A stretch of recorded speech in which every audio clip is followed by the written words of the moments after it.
ভাই আমার তোমাদের কাছ থেকে আজকে আমি একটা জিনিস চাইবো, তোমরা কি আমাকে দিবা? দিবা না ভাই? ভাই দিবা না ভাই? ভাই তোমাদের কাছে টাকা পয়সা চাইবো না ভাই, তোমরা টেনশন করিও না ভাই।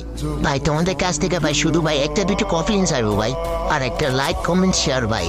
ভাই কারণ ভাই লাইক কমেন্ট শেয়ার ভাই কফলিন ভাই চাইতেছি তাই কেন জানো ভাই? দেখো ভাই আমার আইডিতে একবারে ফিউচার আছে বুঝছো ভাই, এই জন্য ভাই।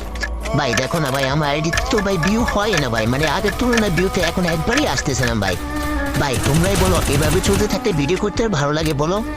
প্লিজ ভাই তোমাদের কাছে একটা রিকোয়েস্ট ভাই, আমার ভিডিওতে ভাই 3টে কফলিং করে দাও না ভাই, 3টে কফলিং করে দাও ভাই। ভাই তোমাদের অত কষ্ট হবে না ভাই। ভাই প্লিজ ভাই ছোট ভাই দিকে তাকিয়ে ভাই একটা দুটো কফলিং করে দিয়ে যাও ভাই। ভাই তারপরেও একটা কথা বলে ভাই, কফলিং করো বা না করো ভাই, একটা শেয়ার ভাই, একটা লাইক, একটা কমেন্ট কিন্তু করে যাবো ভাই। প্লিজ ভাই একটা লাইক কমেন্ট করে দাও না ভাই, একটা লাইক কমেন্ট করে দাও ভাই। ভাই করে দাও না ভাই।